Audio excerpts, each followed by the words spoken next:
नमस्कार, स्वागत है आपका एना न्यूज़ में। अफगानिस्तान में तालिबान का कब्जा हो गया है। ये वहां पर धार्मिक कट्टरता और एक समूह का बिना लड़े हथियार डाल देने का नतीजा है। धार्मिक उन्माद फैलाते ये लोग अपने ही धर्म में दो धड़ों में लड़ मरे।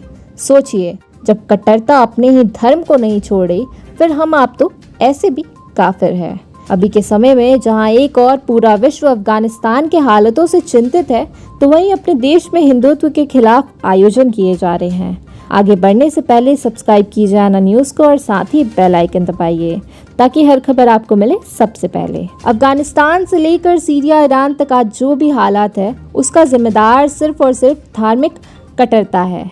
बात भारत की करे तो यह कट्टरता एक तरफा है।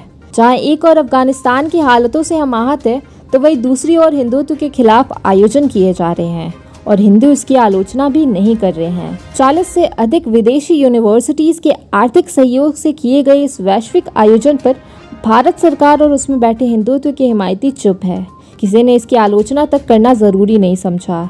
धार्मिक रूप से किए जा रहे इस आयोजनों को जरा वाइस वर्सा करके देखिए। क्या कोई दूसरा धर्म ऐसे में चुप रहता? बिल्कुल नहीं। वो तो छोटे से कार्टून के लिए पूरा का पूरा न्यूज नेटवर्क जला डालते हैं। विदेशों के इन 40 से अधिक विश्वविद्यालयों से कितना पैसा आया होगा, इसका अनुमान तो आप भी लगा सकते हैं। आर्थिक रूप से इतने मजबूत लोगों के खिलाफ आप हम जैसे 2-4 लोगों से ये अपेक्षा रखते हैं कि हम एक कलम लिए उतर जाएं।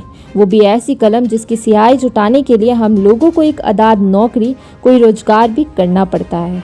कैसे संभव है बंधु ऐसा करना, वो भी आप ही बता देते तो अच्छा रहता। जब आप कहते हैं कि सरकार तो हमारी वो कुछ नहीं कर रही, असल में आप दोबारा अपनी जिम्मेदारियों से पल्ला झाड़ रहे होते हैं।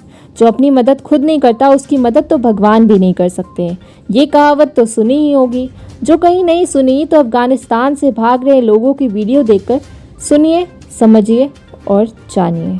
जब तालिबान के खिलाफ अफगानिस्तान में एक ही पक्ष लड़ रहा था, तो उन्हें थोड़ी बहुत ही सही हथियारों और पैसों की मदद तो मिली थी। वो लड़े नहीं, इसीलिए आज वो भागने के सिवा कुछ नहीं कर पा रहे हैं। इसके बारे में सोचना हो तो सोचिए कि कांग्रेसी सरकारों को राजस्थान जैसी जगहों पर सत्ता में आते ही पाठ्यक्रम बदलने में कितनी देर लगी, महीना भर भी लगा क्या? अब सोचिए कि कहीं किसी तरह कल का ये सत्ता में आए तो एक आदेश में अयोध्या में राम मंदिर का निर्माण नहीं रुकाएंगे, इसकी क्या गारंटी है? ऐसा एक बार एक मंदिर के मामले में तो हुआ नहीं है, बोधशाला के मामले में हुआ है। शबरीमाला के मामले में अदालती आदेश पर भाजपा और संघ दोनों हाथ झाड़कर अलग ही हो गए थे। उन्होंने आपकी आवाज दबाने के लिए कानून नहीं बनाए, ये मत कहिएगा, क्योंकि पूरा का पूरा प्लेसेस ऑफ वर्शिप एक्ट 1991 ही मौजूद है। एक पन्ने का कानून आपको अपने मंदिरों पर अधिकार लेने से रोक देता है।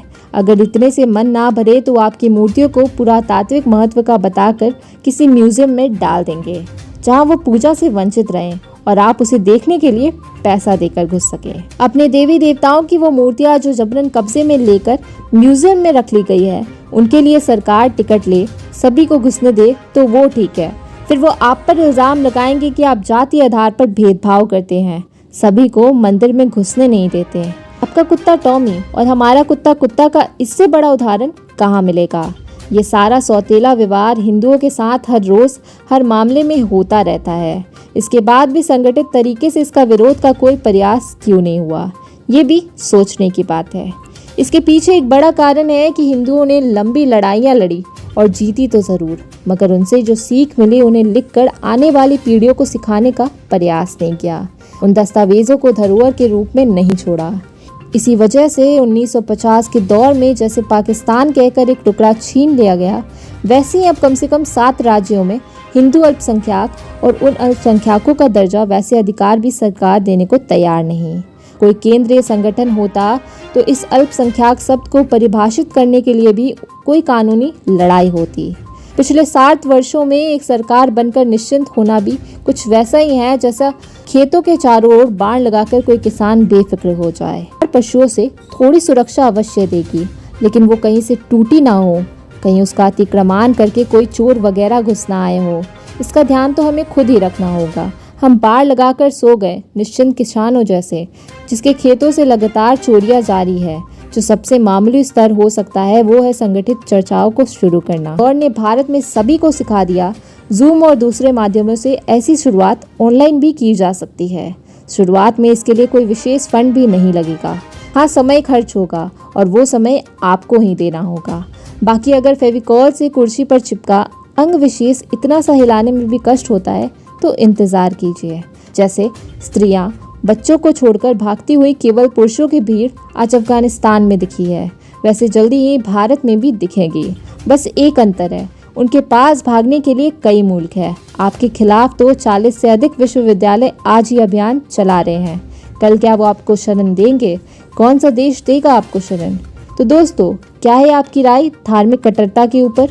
अपनी राय कमेंट जरूर कीजिए। वीडियो को लाइक और शेयर करना ना भूलें। मिलते हैं आपसे अगले वीडियो में, तब तक के लिए धन्यवाद।